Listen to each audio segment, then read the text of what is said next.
If you believe in yourself, you can do anything. And if you just keep your eyes on the prize, you can mentally and physically get yourself there.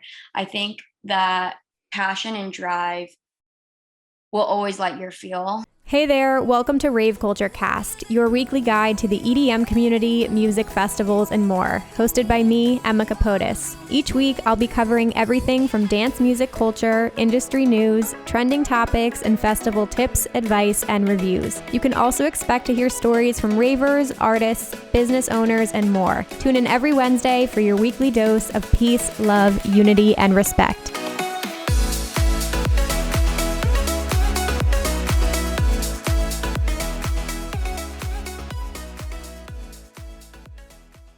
Hey guys, welcome back to Rave Culture Cast, your weekly guide to the EDM community, music festivals, and more.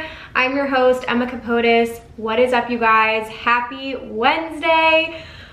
Whew, can we just collectively take a deep breath together because I'm feeling so good, and I'm sending those good vibes to all of you guys wherever you are listening from today. I'm recording on a Friday evening. It's been a long week. We're having a margarita. You know what? The mood is good, and I'm so excited to share today's episode with you. So thank you so much for clicking on this today. Welcome to the podcast. Before we dive into things, you guys, if you are loving Rave Culture Cast, I would absolutely love it if you guys would check us out on Instagram and Twitter at raveculturecast.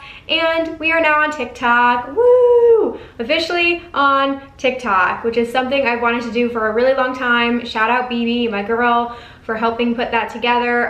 So yeah, if you guys are on TikTok, give us a follow. We're gonna be posting tons of weekly clips on there. We also have an incredible Facebook group community and Discord. If you guys want to join a bigger family, you are more than welcome. There will always be links down below in the show notes. And I think that's all I have. If you guys enjoyed today's episode and you feel so inclined, feel free to write a review on Apple Podcasts or share this to your Instagram stories. All right, I just threw a whole lot out of the way. Let's get that out of the way.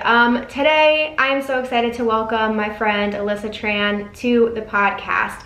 So some of you might know her brand, Rave After Rave.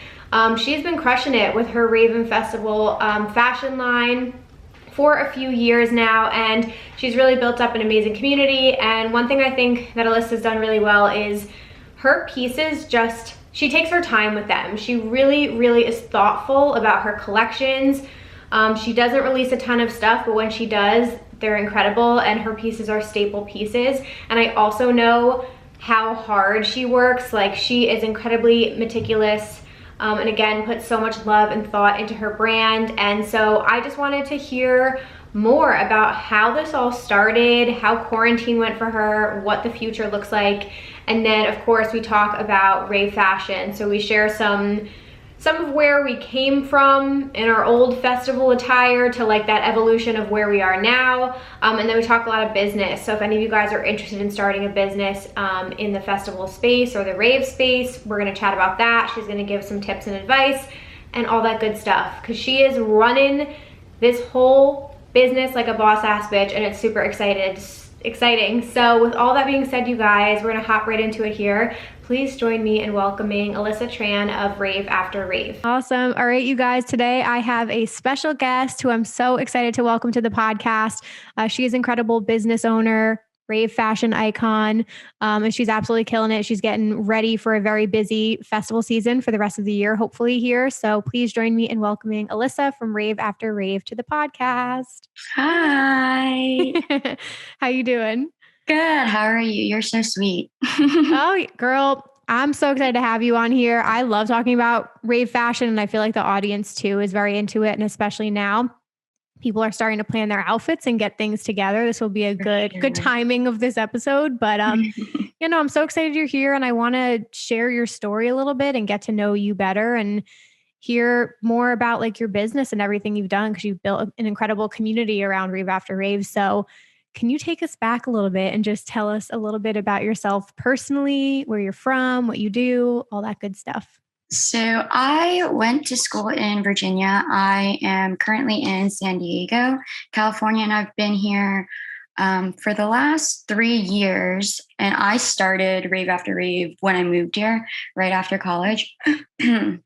But that's where I'm from. I went to school for marketing, business marketing, and then I moved out to California, tried to find a job. While I was applying for jobs, taught myself how to sew, made my own clothes. And then my sister told me, she saw like this sequin skirt I made, and she was like, "You should sell this online." And I was like, "Really?" Mhm. And so I was like, okay. So I just like opened an Etsy shop just to see, started an Mhm. Instagram, and then the rest is history. Wow. So was that original Etsy shop Rave After Rave, or was that a different project? So it was Rave After Rave apparel at the time because I couldn't get the Instagram tag Rave After Rave. Okay, got it. So that was a humble beginning. So what year was Yeah. that? That was in 2018. Oh wow. Okay, cool. So you came out of the gate hot. So what were some of the first couple of things you made on the site? So so the name Rave After Rave came from my friend Kelsey. Actually, she was like, she was texting me, like asking me, "What have you been up to?" And I was like, "I think I'm gonna open my own business and just see how it goes." And Mhm. she was like, "Oh, let me help you think of a name." And I was like, "Yes." So we were just Yeah. like brainstorming, and I was like, "It has to have rave in it because when people search things that's what will come up like for Mhm. SEO and all that stuff." So I was like, what about rave to the grave? And because I Mhm. was like, because I'm going to be doing this for a long time. And Mhm. she was like, what about rave after rave? And I was like, oh my God, that's perfect because Yep. the reason, the original reason why I started making my own clothes was because nothing really ever fit me. Mhm. Hold on, I think your I, finger is over the mic. Oh, you're good. oh, can you hear me? Yeah, you're good. Oh. So so nothing ever really fit me, and I could never really find things that like I really wanted to wear because my whole thing when I go to festivals is matching the theme. Like, Mm. if I'm going to a bass show, I want to wear black. I Mhm. want to like have it edgy, grungy, and it was always so hard to find things that were in my head, I guess. Mhm. So I Right. started making it, and the name Rave After Rave really resonated with me because that's how I created my whole branding, like Mm. curating everything visually from the rave scene and kind of bringing it to life in clothes. So Mhm. I started with the first thing I ever made. This print was called Okie Babe because it had like little swirls on it. It reminded me of Okeechobee, which is Okay. when I started to get into festival fashion actually. Cool. Okay. So everything is actually intertwined for me. But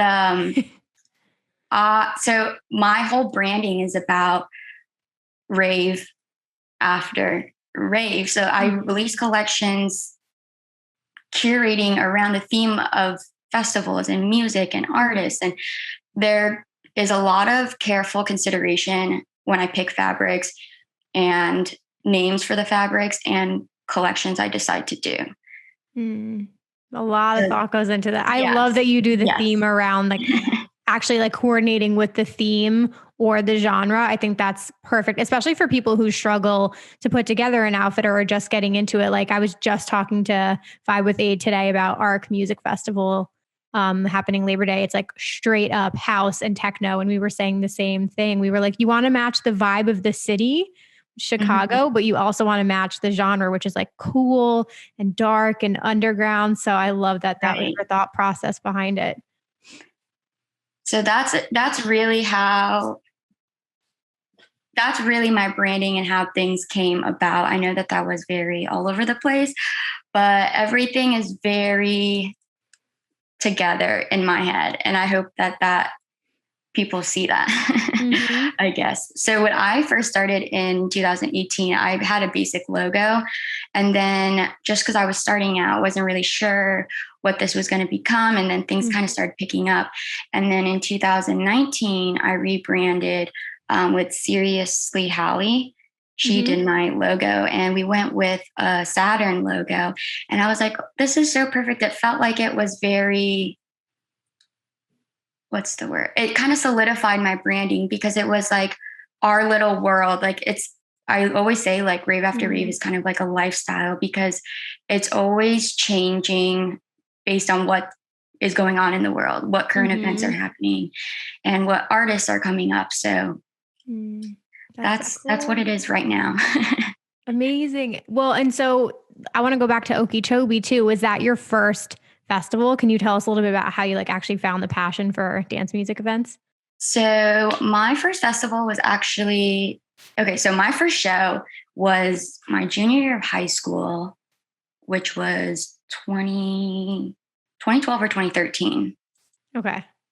And that was, my friend was like, you're coming to the show with me. And I was like, okay. It was Cruella. I didn't know anything about the scene at all. Yeah. And they were big back then. Yeah, no, they freaking crushed it. Yeah. And I was like, I really like this. So she was like, okay, come to me to my next show. And it was Excision. And I loved it. That's awesome. That was 2013, I think. I loved it. So that's where it all started. And then I went to Moonrise 2014, I believe, or 2015. That was my first festival. My second festival, I went there 2 years, I think. And then my next festival was Okeechobee, which was my first camping festival. And that was a complete different immersive experience because you're there and there's something different about Okeechobee because of the art and music, which I really liked because everything was always changing. There was people painting and I just loved that vibe of just the creativity and the talent. And that's when I really started getting into festival fashion because I saw that it was changing from the fur boots and just like the low-rise bottoms, and people were being more creative, and it was very different for me to see, but I really enjoyed it. And that's how I kind of got into it. Okay. Then started making my own clothes and and the rest is history. That's so cool. Okay. So are you still a little bit of a bass head or do you like a little bit of everything? I will always be a bass head. I used to, like, I could not stand house for a long time. And I can enjoy it now. Techno, I'll get there one day. I hope. We'll work on that. Yeah. Yeah, but house, I'm definitely getting there. Cool. Okay. Yeah, it's progression. It changes over time. But yeah, bass is where your heart is at. Yes. Cool. Oh, I love it. So Okeechobee, I mean, you can just tell you're creative because you're inspired by the different like art installations and all the different elements. And I'm glad that you pointed out the camping festival experience because like myself, I haven't attended any yet. And I'm sure a lot of people haven't, but what was it that like changed things for you? What was your favorite part about the camping experience? I have to bring you to your first camping festival. I know. Oh my gosh. Electric Forest would have been the first one. So 2022, we're coming for you. Okay, I will be there. But camping, the experience is just very different because there's a sense of home. So it's just so nice. You can always go home and change, put on a pair of sweats at night and just go back. And it's just my favorite thing waking up in the morning. It's so different from a hotel because when you're in a hotel, people leave and go get food and breakfast and whatever. But me and my friends, we grill and we grill at the campsite and we're just together all day. And I don't know, it feels like home. That's what I love about it so much.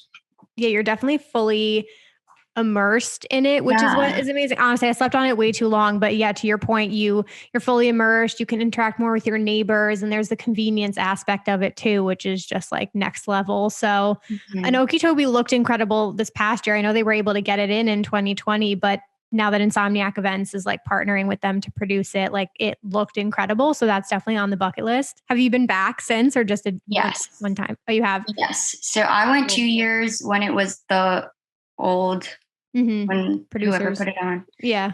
And then I also went last year. Okeechobee is actually my favorite festival. I have a tattoo. No way. That's so for cool. me. That's awesome. But Insomniac taking over, I'm glad they took it over because it came back.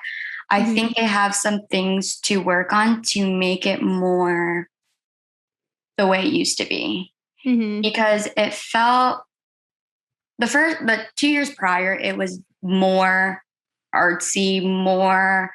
There's this thing called the tea lounge where you can hang out and just like sit and chill. And it's kind of like forced in a way where there's a lot of people working who are impromptus, like coming to interact with you. And it was just a very like chill vibe.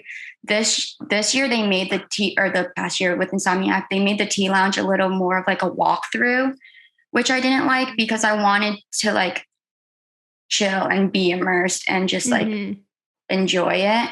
So Sure. it was very interesting. It was more like for show, but I think a lot of people have voiced that to Insomniac, and I think that they'll be better next year, especially Mhm. because they know how to do force. So I think we can definitely get back there. Get them there. Yeah, with some feedback. Cool. Okay. I want to touch on too, before we get into Rave After Rave and the evolution, I want to talk a little bit. You mentioned with outfits and things like that, like you had specific things in your head or you couldn't find things that fit you or whatever it might be. Like when you were going to those first few events pre Rave After Rave, what did you like to wear or how were you dressing? I wore like shorts and a crop top pretty Mhm. much. Casual. Kept it chill. Yes, very casual.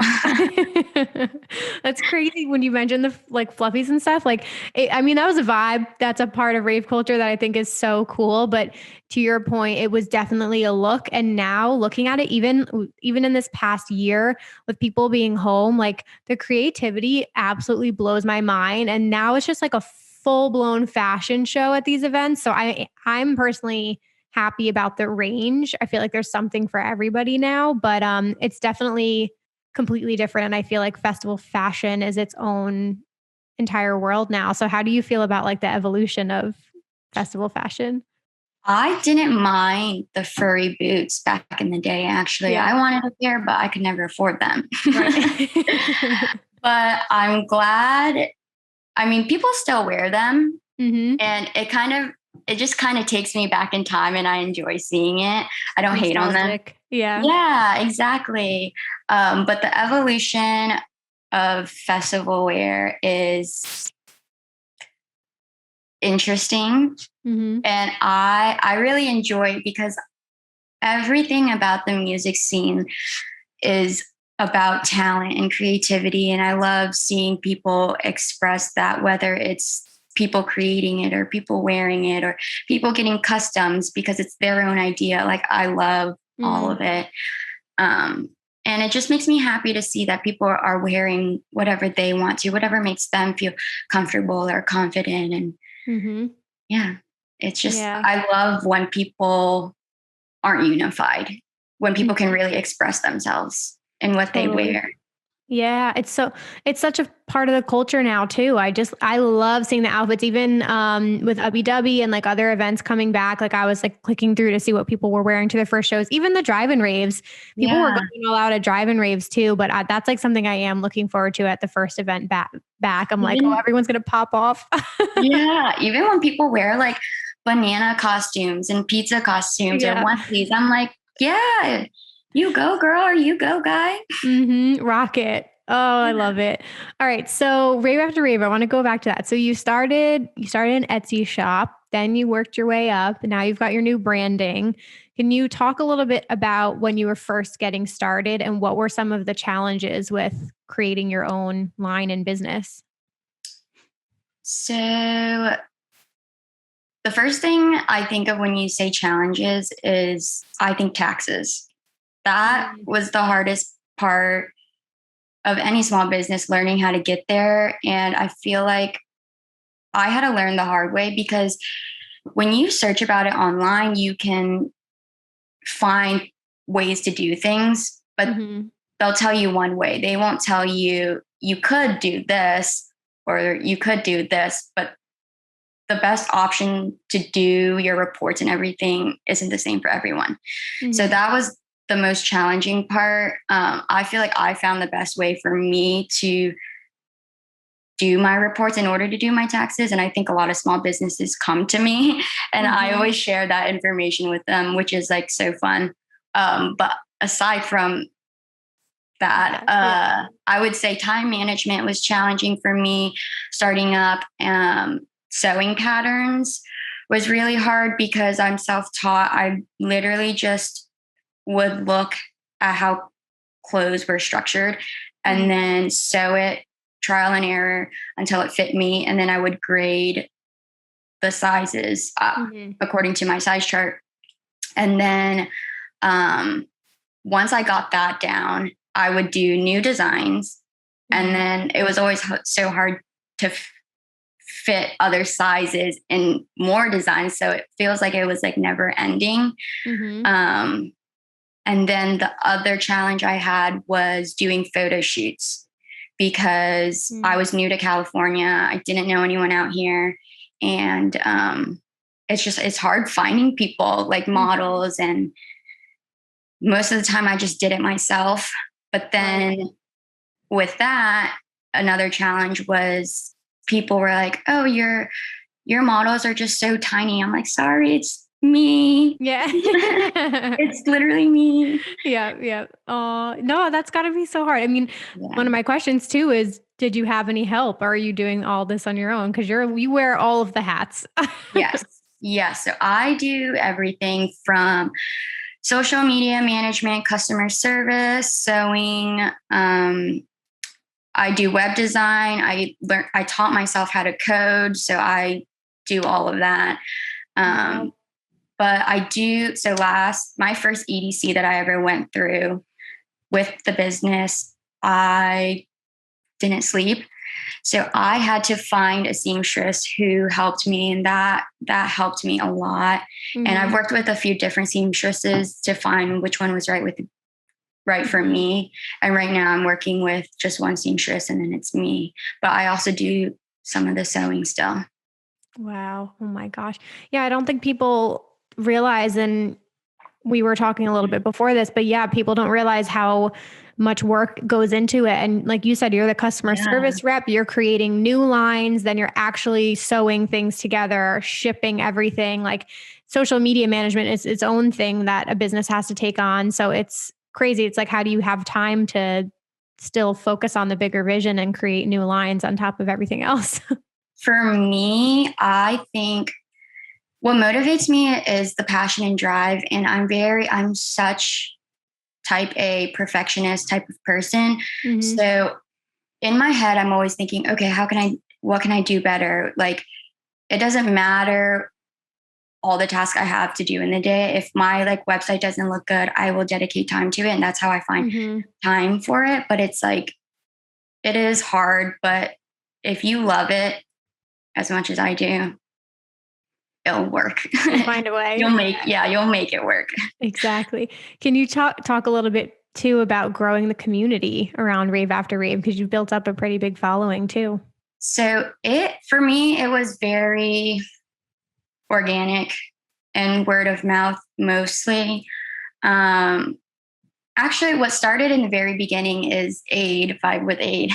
I was gonna say, I found out from Aid. Yeah, she followed me right when I started, and she posted about me in one of her blogs. And I was so surprised because I was so new. I was like a little baby, and I was so excited. And she actually helped me get a lot of views and a lot of traffic.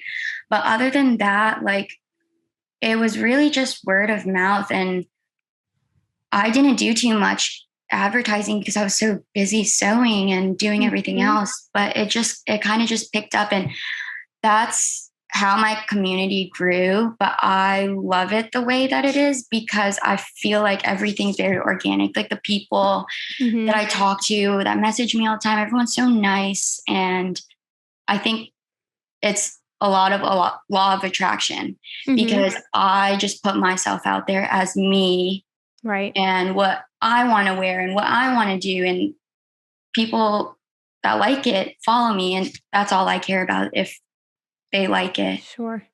Yeah, there is like a power of smaller influencer marketing that is a part of it, but Yeah. To your point, building community. I mean, you made a great product. And the one of the beautiful things about this community too, is I do feel like there is an emphasis on small businesses, at least people who are super passionate about rave and festival fashion. I feel like there's this thing where everybody wants to have like a unique outfit that's different from other people. And like some of the bigger companies like are great.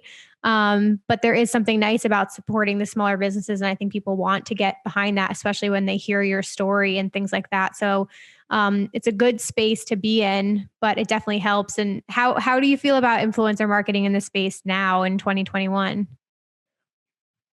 I'm very two-sided about it because as much as I think when influencers post, it creates traffic and conversation and all that. Mm-hmm. But to me, numbers don't really matter because it's like, okay, if it's a super popular influencer, who's following them? Is it 50% women, 50% male? Like my audience is like 98% women. So I'm very two-sided about it. I think it helps in some ways, but to a certain extent, I would prefer to keep the customers I have and give back to people who really support versus just working with influencer just to get my name out there and pushing it that way, if that makes sense. Yep, definitely. Yeah, no, I think there's authenticity that comes with that too, especially when you're a little bit more selective. And then like to your point, it really is word of mouth. I mean, if people are just wearing the product and loving it and tagging you, that's also just a great way to get UGC. But there's a lot of people in the space too who like want to be like a rave or festival fashion model or like something along those lines. And I know they like wonder how they get the attention of a brand or how do they like become a part of an ambassador program or anything like that. But for any aspiring creatives out there, do you have any advice for them to get noticed by a brand? And I think it's great if people want to be influencers. I know that lately there's like a negative connotation to influencer because a lot of small businesses don't like getting messages like, do you want to collab? Question mark. Like it's great if people want to do that, but I think it needs to happen more organically for them because I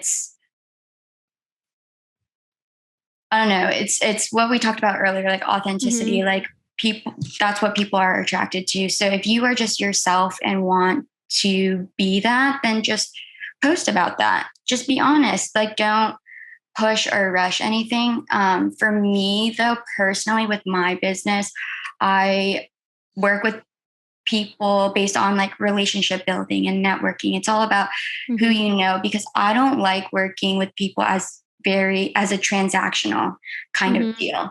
It's more like, oh, you support me all the time and you're always talking to me and being supportive of me and nice. Like, here's something I want to give back to you and you don't have to post about it or anything, but it's just for you. Sure. So that's how I kind of work with people. The community I want to build and have been building is I want people to feel like family. And that's kind of how I work.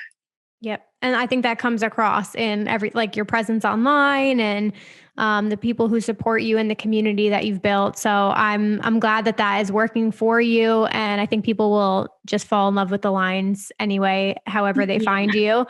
I want to talk about what you're working on too and like what's up next for you. So I haven't announced this publicly, but there will be a very big Lost Lands collection. Oh, hell yes. That's my second favorite festival. I did something pretty big for Lost Lands last year, and I'm always like the past year, I'm like, is it going to come back? Like, how do I top that? How do I do better, bigger and better? And it's coming. Coming. I'm so excited for that. That's going to be so cool. Yeah, there should be out in like 3 weeks, I think. I'm pretty sure. But people are going to be so excited about that, especially too, because I feel like a lot of brands do the EDCs and do things like that, but not as much. Maybe I'm just like not thinking of anything in my head right now, but like not as much for the base festivals and things like that, or there's a certain look and feel. So I can't wait to see what you came up with. Is it very different than things you already have on your site? Yes, it is very different. And that's something that I really challenge myself with year after year is how can I do things better? How can I push my creative boundaries and do something different? And because I'm self-taught, it's like sometimes I do have self-doubt because I'm like, is this really for me? Like, am I really a designer? Like legitimately? And Right. the best ideas come to me like at 3 or 4 a.m. and I'm just like laying in bed and this like image just pops up in my head and I just like sketch it. And that's really how I design. Cool. But it's coming along. Yeah. I'm excited to see it. Do you have any favorite stuff that's like currently up on your site or like recent collections that you've done? Are there any patterns or anything you're like really proud of? So obviously, I think the chain sets that I've been doing have been a little different than other people who do chains. I'm very proud of that. I was worried when I first released it. I always get very anxious when I release something because I'm always like, are people going to like it? And people seem to like that design. So I've released a variety of colors in it so far. And other things that I'm proud of. Oh, so when I first started, I think it was 2018, I released this New Year's Eve bodysuit that I had like very limited amounts to release. It was all sequins, but it was lined on the inside with swimwear so that it was still comfy. And it was so pretty and it sold out immediately, which I was so surprised about. Wow. But I never made it again because I broke my sewing machine twice trying to sew sequins. Oh God. But that was one of my most proud pieces because it was so difficult to make. Yeah, you push through, you persevere. Yeah. Oh man, good. The dedication. I would break one and be so frustrated. So that's awesome. All right. So that's probably not coming back, you guys, but we have the other collection to look forward to. I want to talk a little bit about just trends too and how you feel about them. Like, because you said you have ideas like randomly come to you, but do you pay attention to what's trendy or do you like to just do your own thing? Yeah. So I do pay attention to what's trendy, but it's whenever like the whole under boob thing, when that came about, I jumped on that, but I was like, how can I do something under boob, but make it me? And that's kind of what I did with the chain tops, even though you can wear it with more full coverage. It doesn't have to be under boob because it just depends on the way you tighten it in the back. Right. But I do pay attention to trends just because it's hard to know what people are going to like, even if I wanted to make it me, if it's something I would wear, like it's hard to say, but I think trend setting is also a thing to make it cool, to make it a trend. So well said. And, I had something else. Trend setting. I forgot. Oh no. Well, yeah, I mean, to your point, like some of it is following along with the trends, but yeah, like coming out with something completely new that nobody else has done too. Oh, I know what I was going to say. So every time I like have an idea or something, I'll post on my story about it because it's like it's more about what my audience wants. And I'll do a poll, but every single time it's 50-50. No. Every time, no matter what it is, if it's color or design or anything, it's always 50-50. So funny. I kind of always feel like that's a universe or a sign from the universe that no matter what I do, it's going to be okay. So I take that as a sign. Yeah, exactly. Like people will be happy with it no matter what. And like people also just have personal preference too. Like I can't even imagine you being a business owner, like doing pretty much all of this by yourself. But then obviously you have to deal with customer service issues or, people who feel like, they like a specific style or for a certain body type or something like that. Like, how do you handle trying to make clothes that can work for everybody? Okay, that's a great question. So when I first started, I did customs. I would do anything people wanted if I had the fabric and I would do any size. And that worked out well for me. I loved doing that. I loved working with people one-on-one, but the more busy I got, it was so hard for me to keep up. Like I would just sew and cry. Oh no. It was very hard to keep up. So eventually, when I found my seamstress, we worked on collections together. And so we like run pieces for collections to have it ready to ship before I launch. So usually it'll take me around 6 months to a year to actually release something because it has to be made, it has to be photographed and launched. So my ideas that come out, I made like a year ago. I bought the fabric a year ago. That's usually how it works because I don't do as much made to order anymore. But keeping up, what was the question? How do you fit, like, how do you accommodate everybody? Or it's like hard as a business owner? Yeah. So I still try to do different cuts for prints that I launch, but I'm starting to get to the point where I'm like, and I know it's not as inclusive, but I'm starting to get to the capacity where I have to make what I'm making and just that's the end all be all and move on. Yeah. And I do take into consideration different body types and styles and all that, but there's only so much I can do as one person. And it gets very challenging sometimes, but I'm doing my best. And this year, I will have more sizes. Awesome. So that is something people have been wanting. But it's been hard because even my larges don't sell as well. And that's my biggest size right now. But I'm hoping that with the expansion of sizes that there will be a bigger audience for those sizes. So I'm hopeful, but I've talked to a lot of other small shops that have done bigger sizes and it doesn't sell as well. But it's harder for shops that work on my same level of production to have all that inventory and all the sizes, especially when we work from home and have like a limited amount of space to hold things.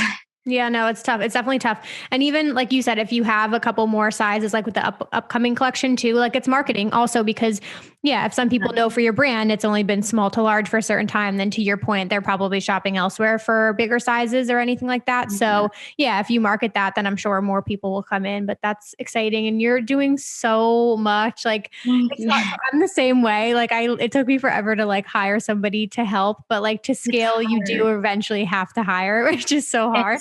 It's very hard. I'm very hopeful for the expansion. I hope that is what people want, but it is very hard because I don't trust people to come work for me because everything has to be my way, like from social media posts to web design to the way the tissue paper is folded when I package up orders. Like it has to be like perfect.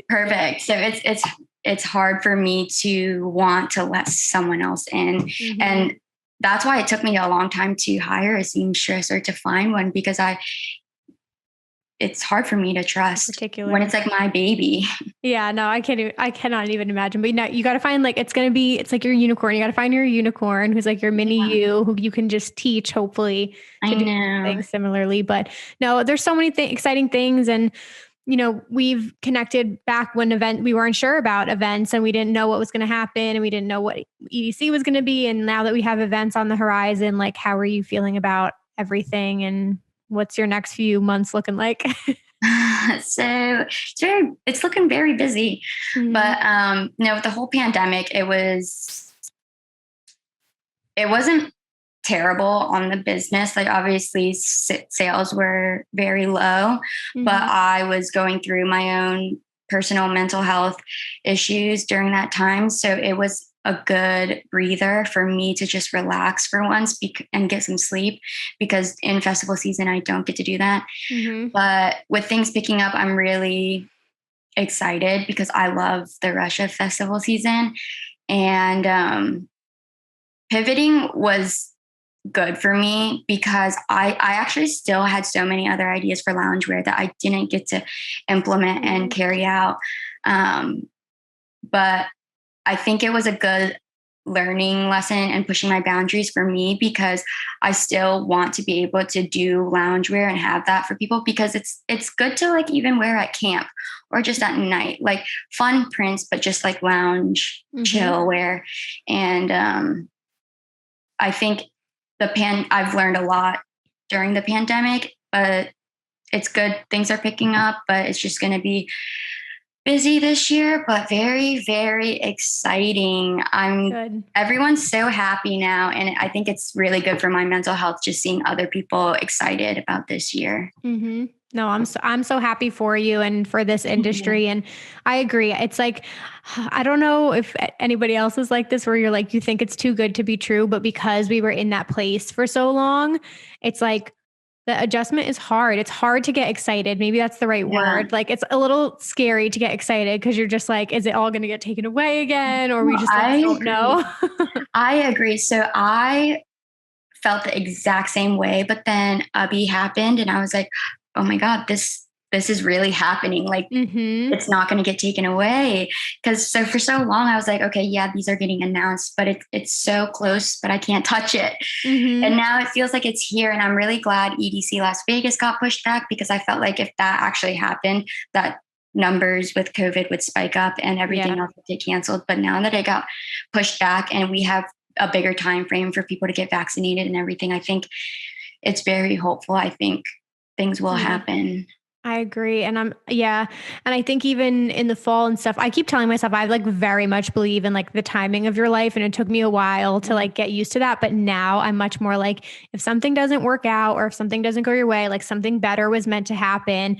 And so I keep having those thoughts now because my first event is until Labor Day weekend. And I'm like, that's when it's meant to happen. Like it's going to get, a lot of people are saying like, we all have events like stacked back to back now, like September through November. And I'm like, you don't even know how crazy it's going to be. So enjoy this time right now to just like relax and breathe, save up a little bit more money because you're going to blow it. And I actually had a whole full blown collection that I was going to start for Forest. As well as Lost Land. So I was like, I'm working on two things at once. I can't do this. And then Forest got pushed back. And I was like, the festival gods just listen to me. And now I can concentrate on that one thing for now. Yeah, that will have its own whole moment then, which will be really nice next year. That will be really cool. Yes. Amazing. Well, my one last question for you is for anybody who's listening who either wants to get involved in this field or is thinking about starting a business, like what advice would you give to them? That's a great question. I would say first and foremost, be patient with yourself and believe in yourself because there are a lot of obstacles that you need to go through and learn not only about just business in general, but about yourself. So just be patient with yourself. If you believe in yourself, you can do anything. And if you just keep your eyes on the prize, you can mentally and physically get yourself there. I think that passion and drive will always light your fuel. And I just forgot what I was going to say. Oh my God. But be unique and stand out and be yourself because the market is very saturated, very, very saturated. And with quarantine, a lot of small businesses popped up. But what makes people stand out is just being yourself and doing your own thing. Because that's what people pay attention to, those things. And when it's very different, it intrigues people. They want to know more. So I think that words of wisdom. I hope that settles in with people. And to your point, one thing about you that I do admire is you are more selective about your launches. So that to me makes them more special rather than like continuously like pumping stuff out. Like there's less to choose from overall, but they're more special collections because you're, like you said, you put so much thought and detail and attention into them. And from everything from the actual collection to your launch and how you post on social media. So It's super special, and I'm so excited to see your new collections. People are gonna freak out. People do love when people pump out new things all the time, though. So if that's working for people, like, that is good. But I definitely put a lot of heart into it, into what I do, and I hope people see that. Definitely. Okay, wait, plug where everybody can connect with you and Rave After Rave. So raveafterrave.com is the website. That's the online shop where you can shop at. The Instagram tag is at Rave After Rave. And then Twitter is at Rave After Rave _ because I couldn't get Rave After Rave. Perfect. Okay, I'm going to link everything down below. Alyssa, this was awesome. Thank you so much for being here. Hang tight, everybody else. I will be back in just a second with EDM news. Alrighty, you guys. I hope you enjoyed that interview. Huge shout out to Alyssa for coming on today. Again, go show her some love and support at It's Alyssa Tran, and go subscribe, follow, do all of the things to Rave After Rave. Like she mentioned, it sounds like she has some new collections coming out, which is so exciting. I cannot wait to see what she does with the Lost Lands collection. It sounds amazing. But yeah, if you guys want to support a small business, definitely go check out her page. She's got comfy clothes on there too, like more not athletic wear, but just like comfy clothes, sweatpants, sweatshirts, all of that good stuff, you guys. All right, EDM news, let's dive into it. So we have a couple show announcements, a couple tickets selling out, just as we suspected, you guys. I think like tickets are just gonna fly off the shelf, to be honest with you. I'm sorry, I'm like distracted right now. I'm like trying to read the news and talk at the same time. Okay, let's focus. Oliver Heldens is going to be returning to London to headline a Printworks show, which is going to be his biggest London show to date. Wish I could go. Saturday, September 25th. I believe it's like a whole day, and there's going to be a bunch of different acts and things like that. So that is really, really exciting. If you guys are in London, definitely hit that up. Okay, let's talk festivals here for a little bit. So Lollapalooza just announced their lineup this past week. I thought they did a really good job. I mean, it's a mixed genre festival, but they did have some really cool artists. All Time Low is on it. I love All Time Low. And then they had a ton of dance music artists as well. Let me point some out here. I mean, they've got Marshmello and Millennium are some of the bigger ones. I love that Limp Bizkit is on this. Like, honestly, Alice in Wonderland, Slander, Jimmy Eat World, hell yeah. Angels and Airwaves. Now you're talking to my high school heart. Mark Rebellet, Subtronics, Oliver Heldens. Oh, I think Oliver Heldens and Jaws were on here, so that was a big one for me. Cash Cash. Who else was on here? I mean, those really, I think LPGOB was on here. Yeah, and Sid, Dr. Fresh, Vintage Culture. You have plenty to pick from, so this is really, really exciting. Austin City Limits, also a little similar. Also a mixed genre festival that has 2 weekends. At this point, which I'm filming the Friday before this comes out, all of their 3-day tickets are completely sold out, which is crazy. I think they sold out in an hour, I was hearing. They do have single-day tickets available. Crazy. Brownies and Lemonade, I kind of spoke about this a few episodes ago, but they are doing Lake Brownies and Lemonade this summer, which is really, really cool. They are officially sold out as well. I think this is going to be their first big event that is like this. So if any of you guys got tickets, I'm excited to hear about how that goes. What else? We did get the Halloween, Suwannee Halloween lineup. This one takes place Halloween weekend in Live Oak, Florida. So I don't know too much about this, but you've got art. I mean, it's pretty stacked. You've got Skrillex on here, Zed's Dead for a Deadbeats takeover, Chris Lake, Claude Von Stroke. I didn't look this over before, so you're getting my reaction in real time. Lane 8 is on here. You gotta be kidding me. Oh, hell yeah. LPGOB, she's crushing it. What did I say? She's absolutely crushing it. Ellis Dream, Immersive, so you got some bass in here. So that's really, really cool. So if any of you guys are local, that one will be fun. And then I think, oh yeah, one more lineup announcement. Today, Lights All Night. I spoke about this last week that they were doing a destination event. I think I talked about it on here. It was either here or in my TikTok. I do dance music news every week on TikTok as well. But they are doing a takeover in Puerto Vallarta. And it's the same thing, all inclusive. And they have Justice, Chami, Nina Kravitz, Dombresky, Toki Monsta, Matt Zoe, and then AC Slater is doing a whole night base takeover, beach party takeover. That is a huge selling point, so that sounds incredible. I think that's all we got for lineups right now. Ever After fans, all my Canadians out here, unfortunately Ever After is going to be postponing until 2022. I don't think there's any surprise there. Honestly, they waited a very long time. I'm pretty sure this is usually in mid-June. When I went to it, I think it was mid-June. So they waited a really long time to tell everybody. But I don't think that's any surprise there. I don't think really a lot of events and stuff like that are happening in Canada right now. So I'm very sorry, you guys. All right, and then, okay, I mean, I feel like Millennium is just like coming out with news left and right, just like one thing on top of the other. So he's absolutely crushing it.